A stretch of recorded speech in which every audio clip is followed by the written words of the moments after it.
Students, आइए शुरू करते हैं विलियन चैप्टर का अगला लेक्चर। विलियन चैप्टर में हम विलियन के अनुसंख्या गुणधर्म पढ़ रहे हैं, जिसमें हमने 2 अनुसंख्या गुणधर्म के बारे में अच्छे से पढ़ लिया, उन पर आधारित क्वेश्चंस भी कर लिए। वो कौन से थे भाई? पहला था वासदाम में आपेक्षिक अवनमन, दूसरा था क्वथनांक में उन्नयन। अब जो हमें तीसरा पढ़ना है, तीसरा है हिमांक का अवनमन। आज जो हम पढ़ेंगे हिमांक का अवनमन। और हिमांक के अवनमन में क्या क्या पढ़ना है? सबसे पहले हमें पढ़नी है हिमांक की डेफिनेशन। हिमांक क्या होता है इसे समझेंगे। फिर पढ़ना है हिमांक में अवनमन। हिमांक में अवनमन किस तरीके से हो जाता है, ठीक है? जब हम किसी विलायक में, शुद्ध विलायक में कोई भी एक अवाष्पशील पदार्थ मिलाते हैं तो हमें ये जानना है कि उसका हिमांक घट कैसे जाता है, ठीक है? फिर इसके बाद हमें पढ़ना है मोलर अवनमन स्थिरांक पढ़ना है। उसके बाद हमें मोलर या आणविक अवनमन स्थिरांक पढ़ना है। और फिर उसके बाद लास्ट में क्या करनी है भाई? क्वेश्चंस। इस टॉपिक पर आधारित क्या करेंगे? क्वेश्चंस करेंगे। इससे पहले भाई हम एक टॉपिक है जो हमने पहले पढ़ाया था, एक बार उसे रिपीट कर लेते हैं। एक बच्चे ने कमेंट करके कहा था कि सर एक बार इसे दोबारा से रिपीट कर देना। तो भाई वो टॉपिक था, उसमें था संतृप्त विलयन। एक था संतृप्त विलयन, संतृप्त विलयन जिसे बोलते हैं सैचुरेटेड सॉल्यूशन। Saturated solution. एक होता है भाई अति संतृप्त विलयन, अति संतृप्त विलयन जिसे बोलते हैं हाइपर सैचुरेटेड सॉल्यूशन।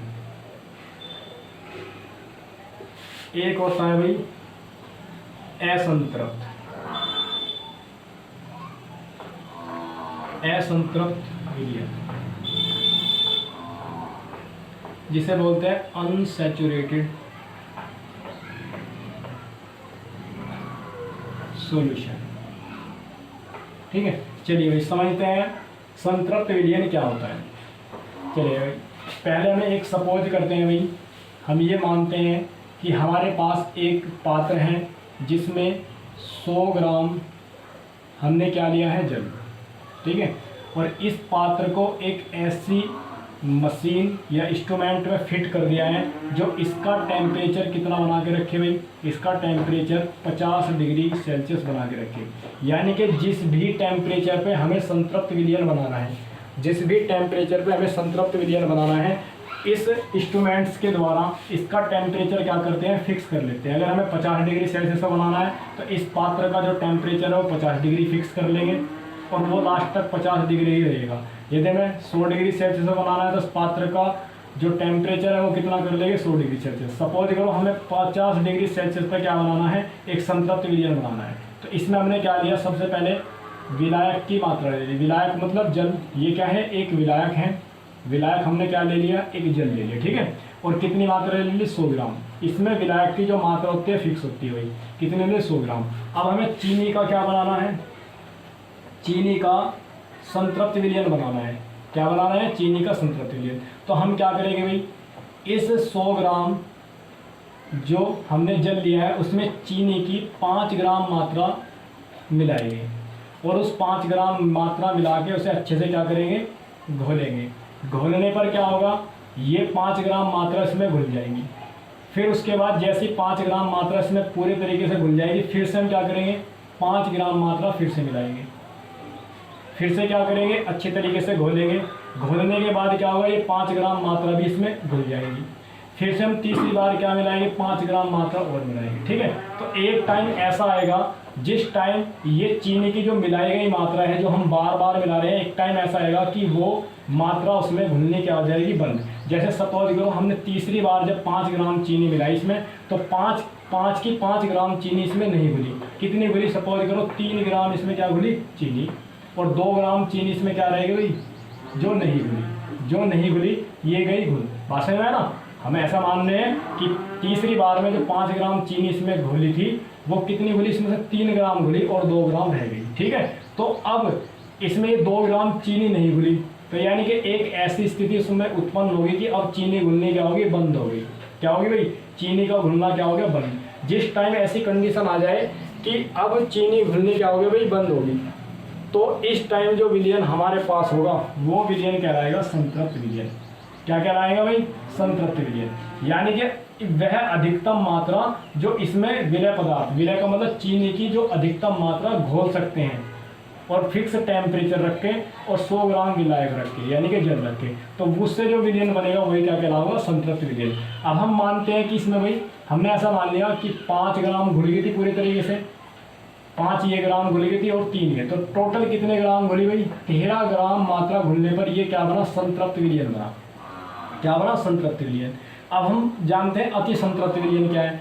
अगर भाई इसमें 13 ग्राम से हमने ज़्यादा मात्रा घोल दी, सपोज करो कितनी घोल दी, 14 ग्राम, ठीक है, या कितनी घोल दी, 15 ग्राम, बात समझ ना। अब संतृप्त विलयन तो 13 पे बना और हमने क्या करा, जबरदस्ती घोल दी, इसमें घोलते रहे और कितनी घुल गई, 14 ग्राम मात्रा घुल गई, तो उससे जो विलयन बनेगा वो क्या बनेगा, अति संतृप्त विलयन। यानी कि उसमें क्या होगी, संतृप्त विलयन में जितनी विलय की मात्रा होनी चाहिए थी उससे क्या होगी, थोड़ी अधिक मात्रा होगी।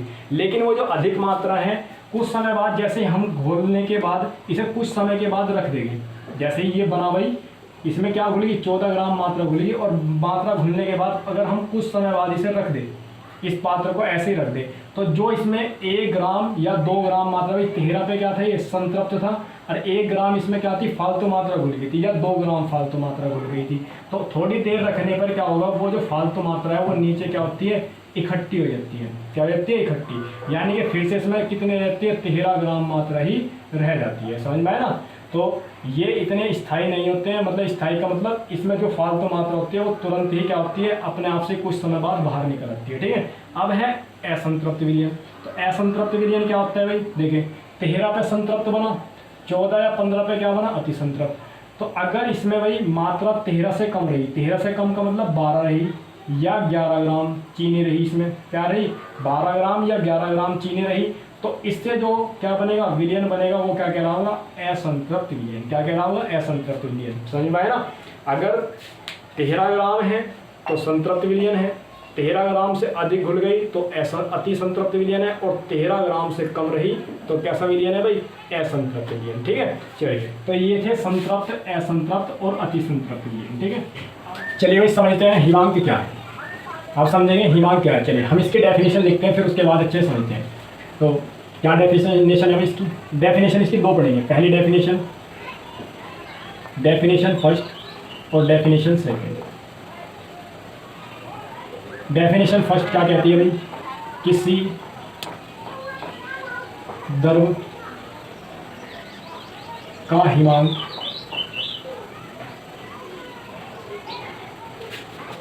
वह ताप है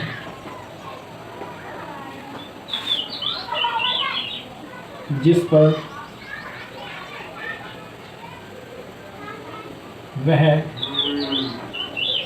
द्रव और ठोस दोनों अवस्थाओं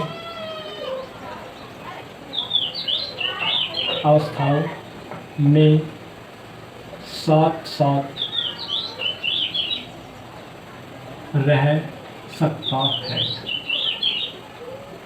क्या कहा है इसने, किसी द्रव का हिमांक वह ताप है जिस पर वह ठोस और द्रव और ठोस दोनों अवस्थाओं में साथ साथ रह सकता है। या हम इस बात को ऐसे भी बोल सकते हैं कि भाई ऐसा टेम्परेचर जिस पर ठोस और द्रव साम्य अवस्था में स्थित हो। ठीक है, ऐसा टेम्परेचर जिस पर ठोस या द्रव क्या हो, साम्य अवस्था में हो, तो वो क्या कहलाता है भाई, हिमांक कहलाता है। क्या कहलाता है, हिमांक। हिमांक किसका हिमांक भाई, उस द्रव का क्या कहलाता है, हिमांक। समझ में आए ना। ठीक है, अगर तुम टेम्परेचर क्या करोगे, बढ़ा दोगे तो ठोस द्रव में चेंज होने लगेगा, और टेम्परेचर घटा दोगे तो द्रव ठोस में क्या होने लगेगा, चेंज। ठीक है, चलिए अब दूसरी डेफिनेशन समझते हुए। दूसरी डेफिनेशन क्या है भाई, यह वह ताप है, यह वह ताप है जिस पर द्रव और ठोस दोनों अवस्थाओं के वाष्प दाब बराबर होते हैं, बराबर होते हैं। समझ में आया ना? देखो इसने कहा कि ऐसा टेम्परेचर जिस पर द्रव और ठोस के जो वाष्प दाब हैं, क्या भाई, वाष्प दाब क्या होते हैं, बराबर। यानी कि ऐसा टेम्परेचर जिस पर द्रव और ठोस दोनों अवस्थाओं के वाष्प दाब इक्वल होते हैं या बराबर होते हैं, वही क्या कहलाता है भाई, वह ताप क्या कहलाता है, ये ताप क्या कहलाता है, द्रव। उसी द्रव का क्या कहलाएगा, हिमांक। क्या कहलाएगा भाई, हिमांक। क्या कहलाएगा, हिमांक। तो समझ में आया डेफिनेशन क्या है भाई। एक तो डेफिनेशन ऐसे दे सकते हैं कि वह ताप जिस पर किसी द्रव की ठोस व द्रव अवस्था एक साम्य में रहते हैं, यानी कि एक दूसरे क्या रहते हैं, साम्य में। या दूसरी डेफिनेशन क्या दे सकते हैं भाई, वह ताप जिस पर ठोस और द्रव दोनों अवस्थाओं का वाष्प दाब क्या हो, इक्वल हो, तो वो भी क्या कहलाता है, हिमांक कहलाता है। ठीक है, चलिए अब हम समझते हैं, ये डेफिनेशन थोड़ी इंपॉर्टेंट है, से याद रखना। इसी के आधार पर हम क्या समझेंगे, हिमांक का अवनमन देखेंगे कि हिमांक का अवनमन कैसे होता है। ठीक है, या हिमांक में अवनमन कैसे होता है। चलिए अब जो अगली हेडिंग है वो है हिमांक में अवनमन। चलिए अगली हेडिंग है हिमांक में अवनमन। हिमांक में अवनमन,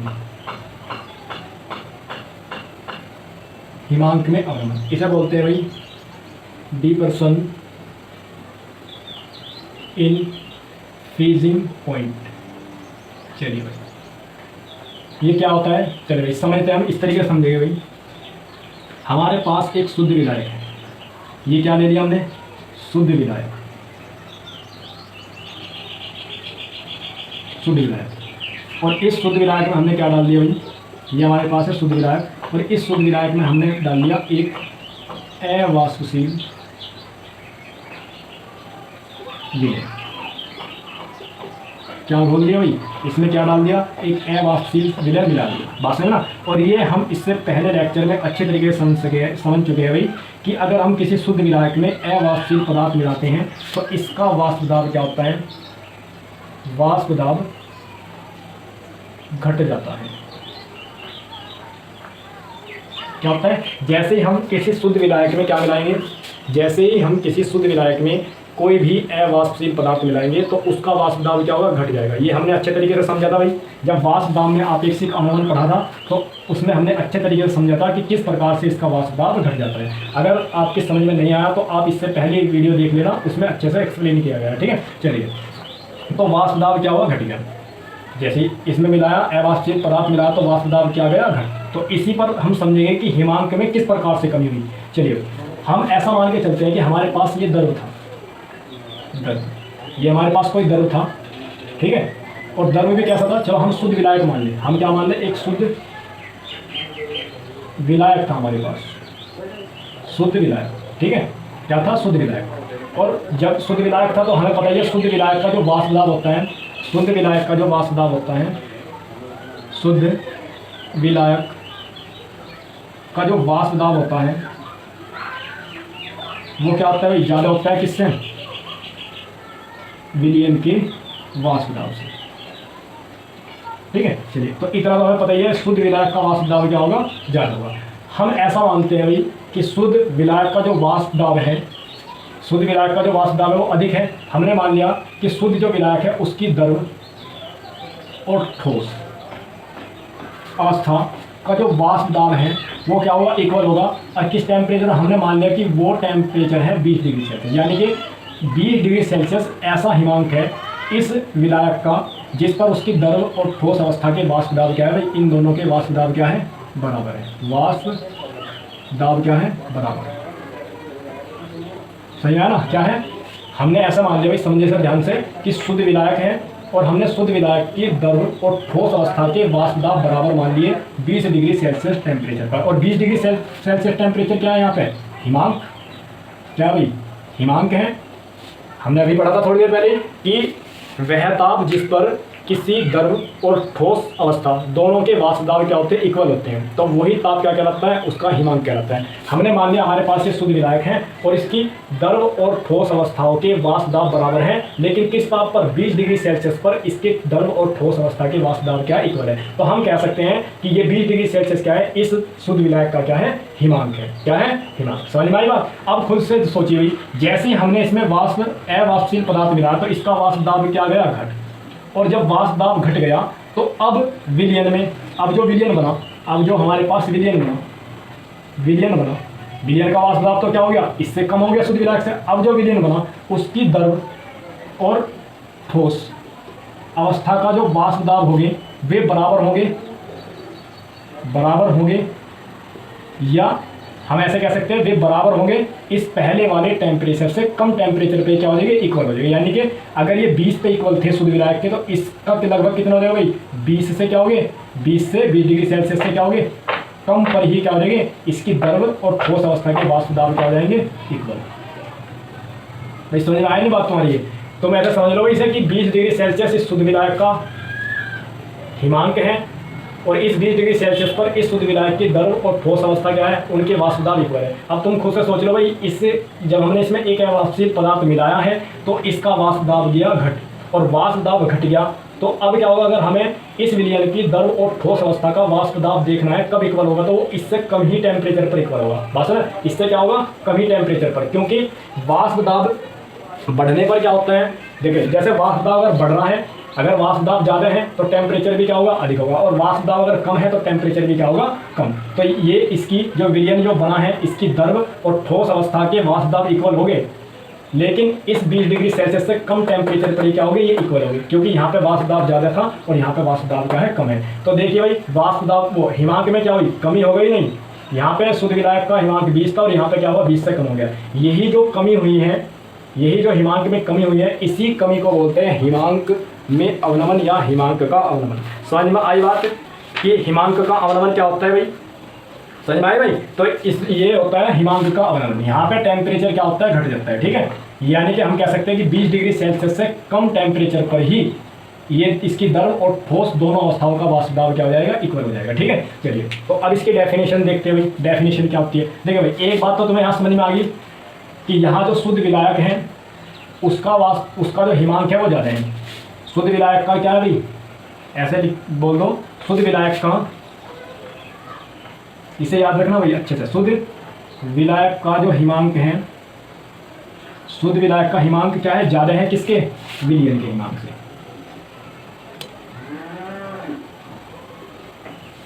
ये ऐसे कह दो, विलयन का हिमांक, जो हमारे पास शुद्ध विलायक का हिमांक है वो ज़्यादा है किससे, विलयन के हिमांक से, ठीक है। चलिए अब हम इसकी एक बार डेफिनेशन पढ़ते हैं। डेफिनेशन क्या है,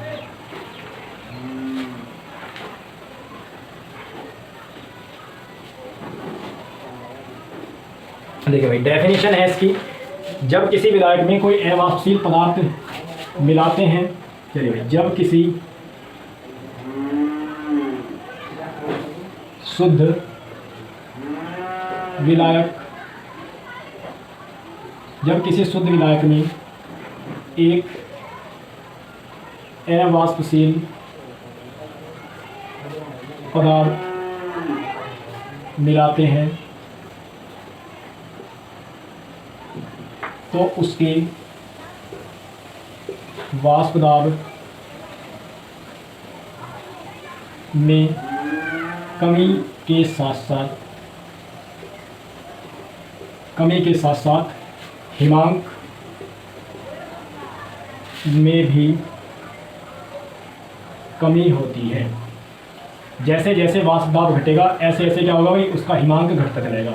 हिमांक में भी कमी होती है,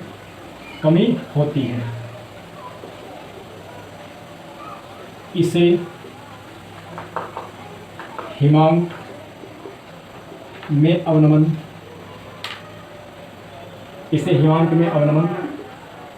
कहते हैं। इसे क्या बोलते हैं भाई, हिमांक में अवनमन बोलते हैं, ठीक है। और प्रदर्शित करते हैं भाई डेल टी एफ से, क्या करते हैं, प्रदर्शित, ठीक। तो यहाँ पे जो डेल टी एफ होता है, डेल टी एफ होता है भाई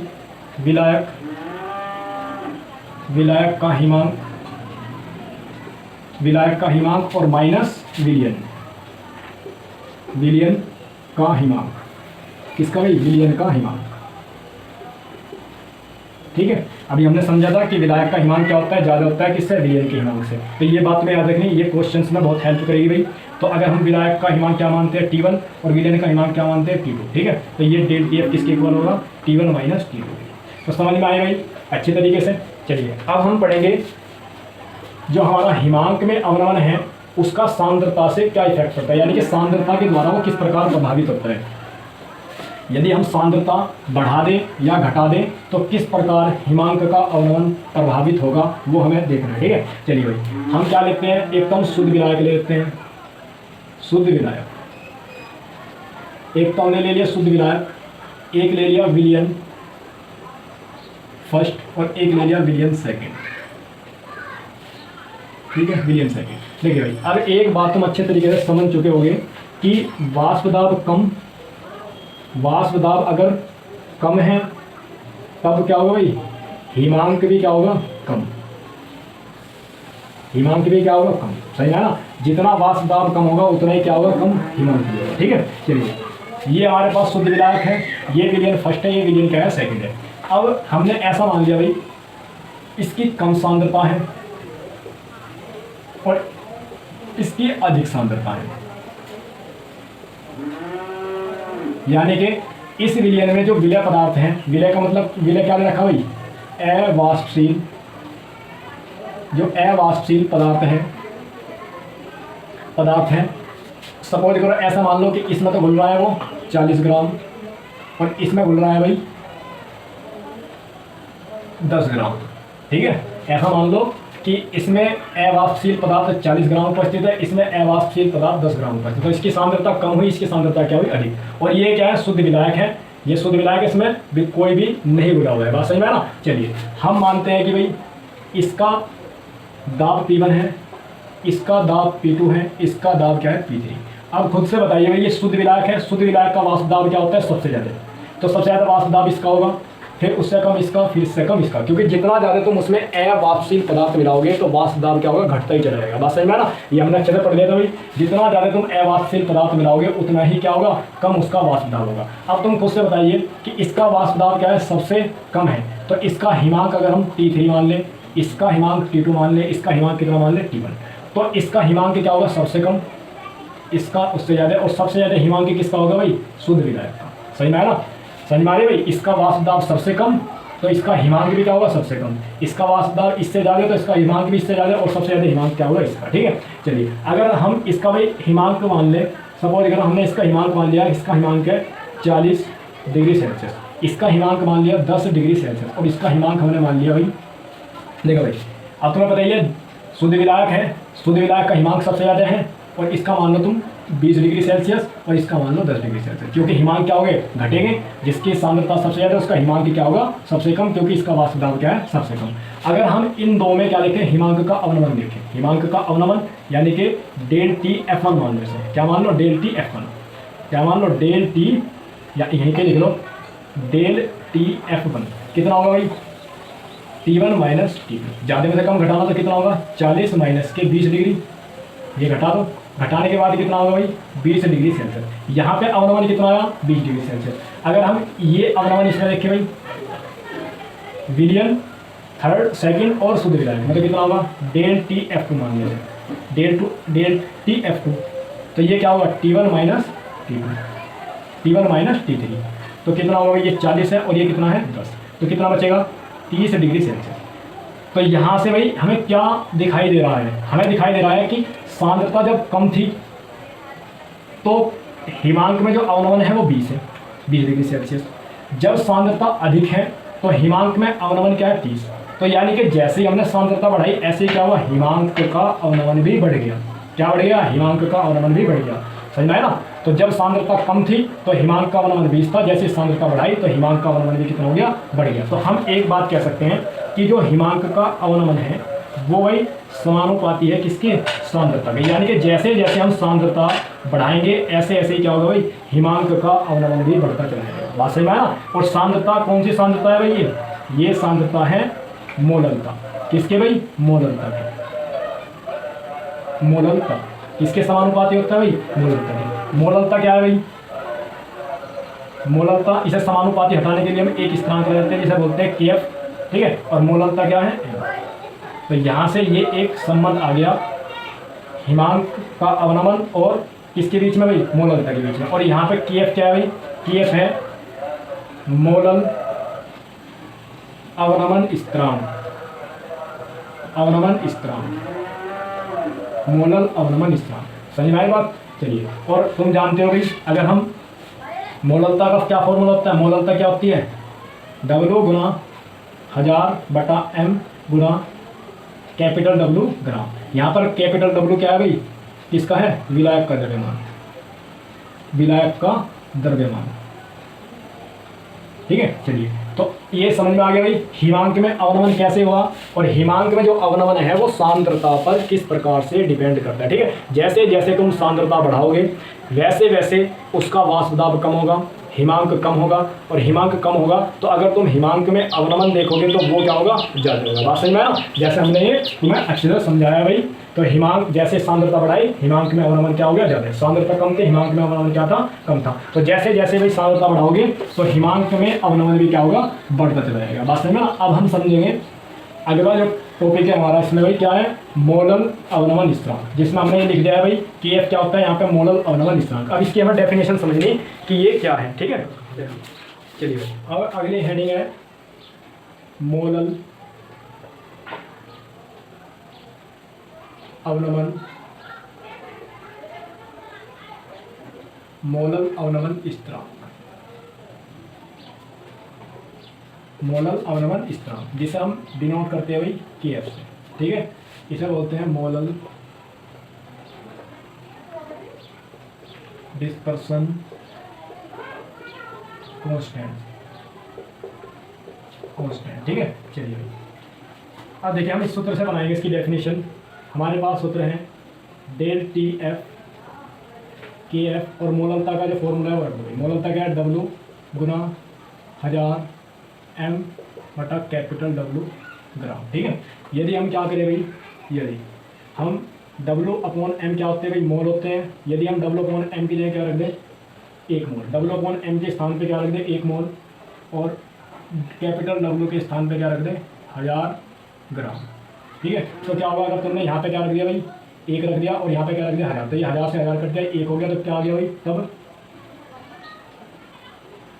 तब क्या होगा भाई, डेल TF इक्वल हो जाएगा किसके, KF के।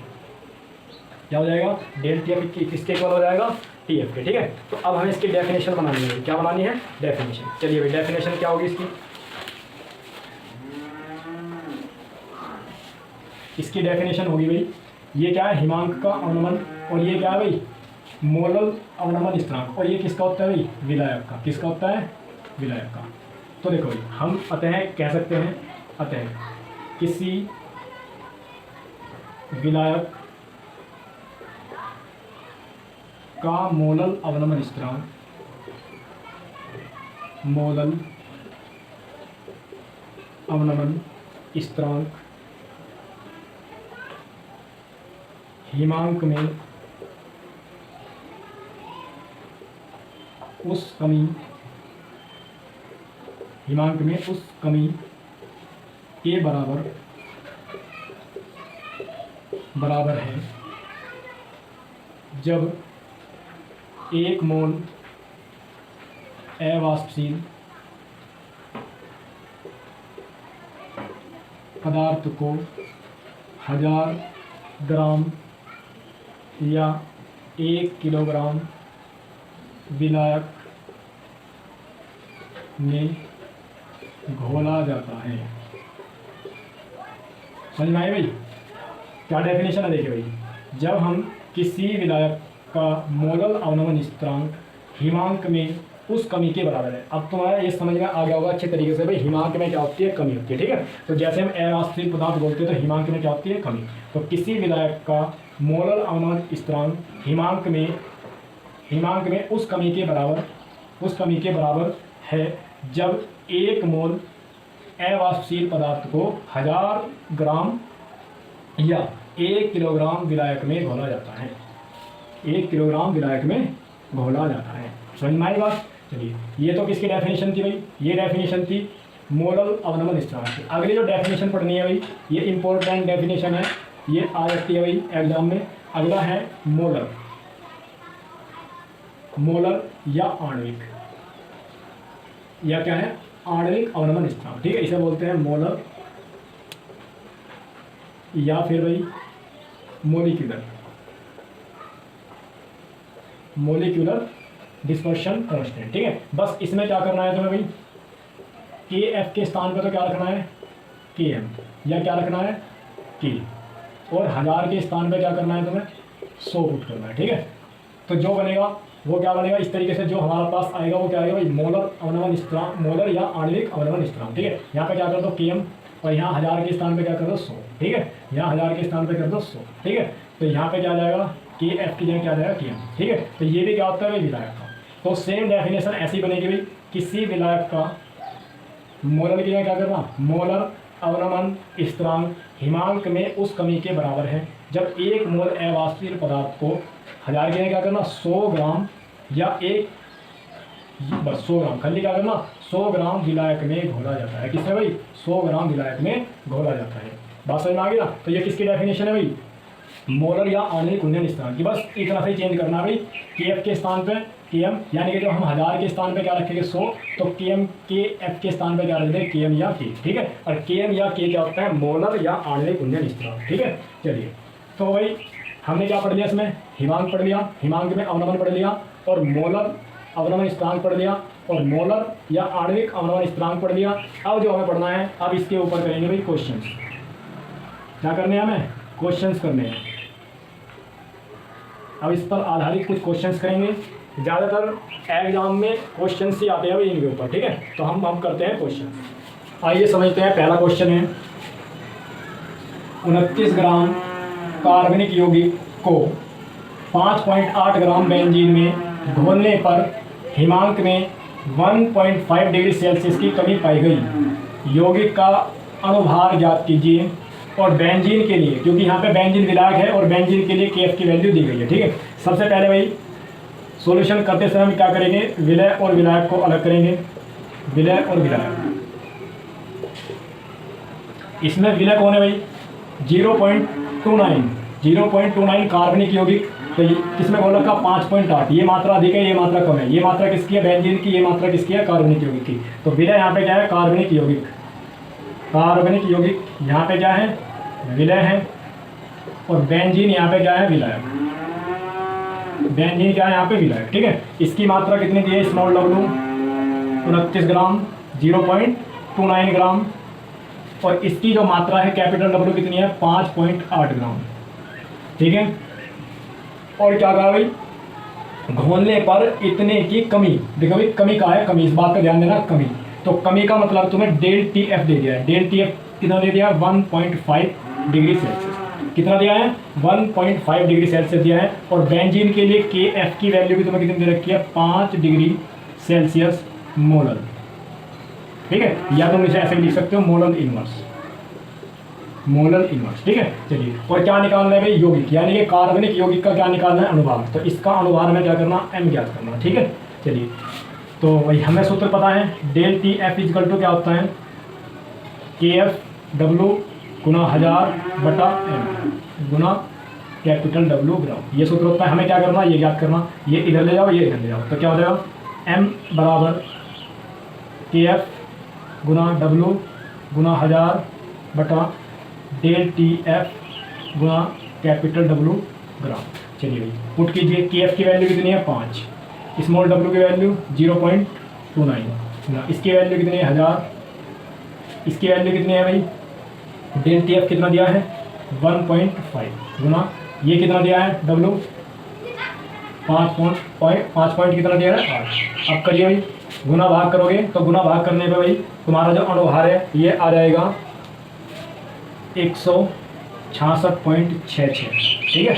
इतना तुम्हारा ये आंसर आ जाएगा, ठीक है। इसके करके देखना भाई खुद से, गुना भाग तो कितना आ जाएगा, इतना आ जाएगा 166.66, ठीक है। चलिए अब करते हैं दूसरा क्वेश्चन। ये बात ध्यान रखना, लिखा है क्वेश्चन में दो तरीके से कह सकता है वो, कि एक तो ये बोल देता अगर ये बोलता कि 29 ग्राम को, चलिए समझिए इस बात को,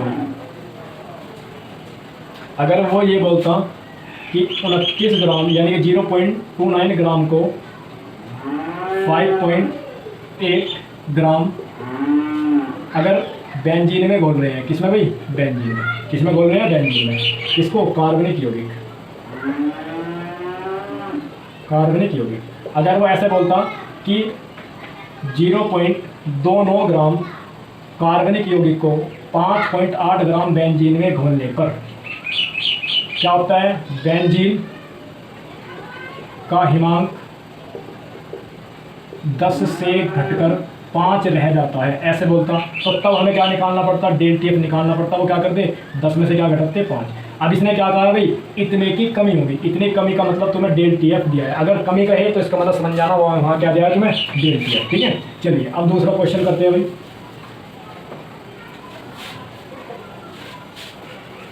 दूसरा क्वेश्चन है भाई, 45 ग्राम एथिलीन ग्लाइकोल को 600 ग्राम जल में मिलाया गया। पहले तो हमें क्या ज्ञात करना? विलयन के हिमांक में अवलंबन ज्ञात करना, और दूसरा विलयन का हिमांक ज्ञात करना। दो बातें इसमें हमें बतानी है भाई। एक तो विलयन के हिमांक बताना, विलयन में कितना हिमांक है, या विलयन में हिमांक में कितना अवलंबन है। सॉरी, क्या बताना है भाई? हिमांक में एक तो अवलंबन ज्ञात करना है और एक विलयन का हिमांक निकालना है। और जल के लिए क्या दे रखा? केएफ की वैल्यू दे रखी है। ठीक है, चलिए तो पहले से क्या करते हैं भाई? विलय को अलग करिए और विलायक को अलग करिए। विलय और विलायक, देखो यहाँ पे विलय क्या दिया है? Ethylene glycol C2H6O2। Ethylene glycol क्या है? विलय है। विलायक क्या है यहाँ पे भाई? विलायक है तुम्हारे पास जल। ठीक है, सही है ना? क्योंकि ये 45 ग्राम है एथिलीन ग्लाइकोल और ये 600 ग्राम क्या है? जल। ठीक है, चलिए तो और क्या दिया है भाई? केएफ। केएफ की वैल्यू कितनी दी है? पहले ये लिख लो भाई। इसके स्मॉल डब्ल्यू कितना दिया है तुम्हें? स्मॉल डब्ल्यू दिया है 45 ग्राम। इसका कैपिटल डब्ल्यू कितना दिया है? 600 ग्राम। ठीक है, और क्या दिया है? जल का क्या दिया है? केएफ कितना दे रखा है? 1.86 केल्विन केजी मोल इनवर्स। ठीक है, चलिए हमें क्या ज्ञात करना है? हमें ज्ञात करना है तो डेल टी एफ निकालना है। ठीक है, सबसे पहले डेल टी एफ निकाल लें। डेल टी एफ क्या होता है भाई? केएफ डब्ल्यू गुना 1000 बट्टा एम गुना कैपिटल डब्ल्यू ग्राम। ठीक है, अब देखिए भाई तुम्हें ये दिया हुआ है, ये दिया हुआ है, ये भी दे रखा है। ठीक है, एम नहीं पता तो एम क्या होता है भाई? विलय का अनुपात। तो विलय का अनुपात निकाल लो। एक कार्बन का कितना होता है? 12। 2 का कितना हो जाएगा? 2 से गुना कर दो। एक हाइड्रोजन का 6 हाइड्रोजन का कितना हो जाएगा? 6। एक ऑक्सीजन का कितना होता है? 16। 2 का कितना हो जाएगा भाई? 32। ठीक है, इसे अगर जोड़ दोगे तो कितना हो जाएगा? 24 और 6 30 और 32 कितना हो जाएगा? 62। ठीक है, तो यहाँ पे एम की वैल्यू पता लगी। रखो भाई, के इसकी वैल्यू कितनी है? केएफ की 1.86 गुना डब्ल्यू की वैल्यू, स्मॉल डब्ल्यू की वैल्यू कितनी है? 45 गुना 1000 बटा एम की वैल्यू 62 गुना इसकी वैल्यू कितनी है भाई? 600। अगर तुम यहाँ से हल करोगे तो तुम्हारा डेल टी एफ निकल जाएगा भाई। डेल टी एफ आ जाएगा हल करने के बाद। डेल टी एफ तुम्हारा आएगा इसमें, डेल टी एफ आ जाएगा तुम्हारा भाई 2.25 केल्विन। कितना आएगा? इतना तुम्हारा क्या आ जाएगा? Del T F. ठीक है, क्योंकि ये किस में दिया है? केल्विन में, इसीलिए क्या है? केल्विन में। अब तुम ये अच्छे से जानते हो भाई डेल टी एफ क्या होता है? विलायक का हिमांक, विलायक का हिमांक माइनस विलयन का हिमांक। ठीक है भाई, तो हमें क्या पता है भाई? इसकी वैल्यू हमें पता है कितनी है? 2.25 केल्विन। ठीक है, अब बताओ भाई विलायक का हिमांक। विलायक क्या है? यहाँ पे जल है। विलायक क्या है? जल। और जल का हिमांक क्या होता है? 0 डिग्री सेल्सियस। कितना होता है? 0 डिग्री सेल्सियस। या हम क्या कह सकते हैं भाई? 0 डिग्री सेल्सियस में क्या जोड़ दो? 273। क्या बोल सकते हैं? 273 केल्विन। तो हम इसे क्या कह सकते हैं? जल का जो हिमांक है वो कितना होता है? 273 केल्विन या 0 डिग्री सेल्सियस। और माइनस क्या रहा भाई? विलयन का हिमांक। विलयन का हिमांक हमें क्या ज्ञात करना था? यही तो ज्ञात करना था भाई। दूसरा उसने क्या बोला था? विलयन का हिमांक। ठीक है, तो विलयन का हिमांक ज्ञात करना है। ये इधर ले आओ, ये इधर ले आओ, तो क्या आ जाएगा? विलयन का हिमांक, विलयन का हिमांक किसके इक्वल हो जाएगा भाई? 273 केल्विन माइनस 2.25 केल्विन। ठीक है, तो अगर ये घटाओगे तो कितना आएगा? 70.75 केल्विन। ठीक है, तो ये तुम्हारा 270.75 केल्विन आ जाएगा तुम्हारा विलयन का हिमांक। ठीक है, चलिए अब करते हैं भाई तीसरा क्वेश्चन।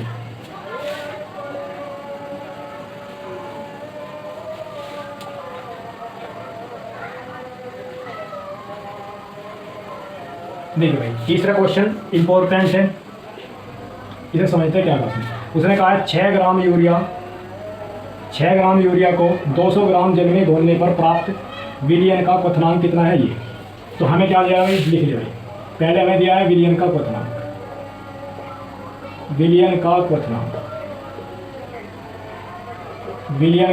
कितना दिया है 100.28 डिग्री सेल्सियस, ठीक है।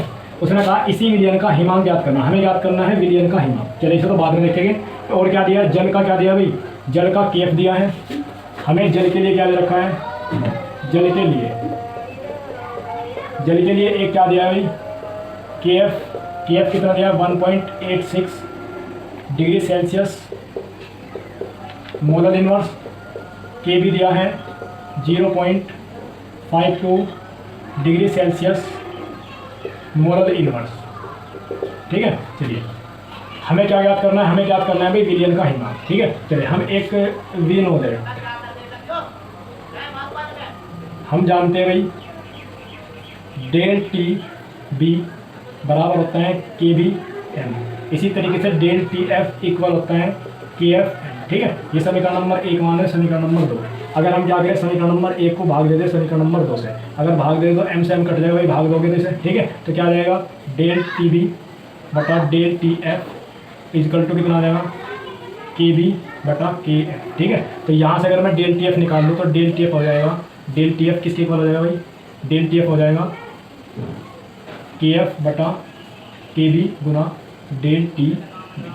समझ में आई बात भाई, ठीक है। ये इधर ले जाओ, ये इधर ले जाओ, के एफ ऊपर चला जाएगा, के बी नीचे, ठीक है। तो अगर हमें डेल टी बी चाहिए भाई, क्या चाहिए डेल टी, पहले हम क्या निकल लेंगे, हिमांक में अवनमन निकल लेंगे, ठीक है, इस सूत्र का यूज करके। तो डेल टी बी क्या होगा भाई, डेल टी बी होता है विलयन, इससे पहले लेक्चर में अच्छे से पढ़ा है भाई, विलयन का क्वथनांक माइनस विलायक का क्वथनांक।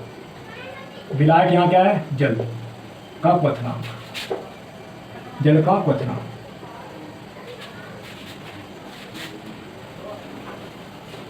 क्या है भाई, जल का क्वथनांक। विलायक यहाँ पे है जल का क्वथनांक,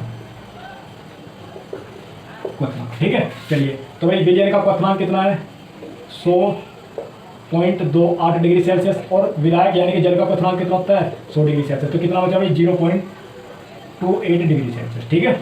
ये बचा, यहाँ पे रखो इसकी वैल्यू डेल टी एफ, ये कितना में रखा, के एफ की वैल्यू कितनी है 1.86 बटा इसकी के बी की वैल्यू कितनी है 0.52 गुना इसकी वैल्यू कितनी रखी भाई, इसकी वैल्यू कितनी निकल गई 0.28। अगर तुम यहाँ से हल करोगे तो हल करने के बाद डेल टी एफ तुम्हारा आएगा भाई, डेल टी एफ आ जाएगा यहाँ से 1.0015 डिग्री सेल्सियस, इतना तुम्हारा क्या आ जाएगा डेल टी एफ। और तुम जानते हो डेल टी एफ क्या होता है भाई, अभी पढ़ा था डेल टी एफ, इससे पहले सवाल में आया था। डेल टी एफ क्या होता है,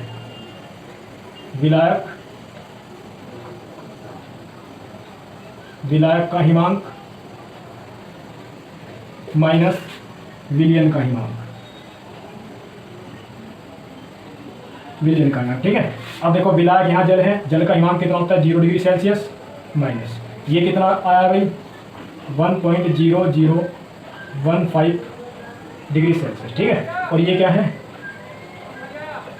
विलयन का हिमांक,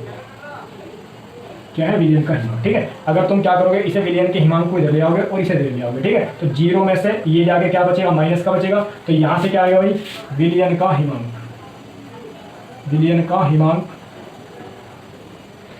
हिमांक कितना आ जाएगा भाई 0 डिग्री सेल्सियस में से क्या घटाओगे 1.0015 डिग्री सेल्सियस, तो कितना आएगा -1.0015 डिग्री सेल्सियस। ये तुम्हारा क्या आ जाएगा विलयन का हिमांक।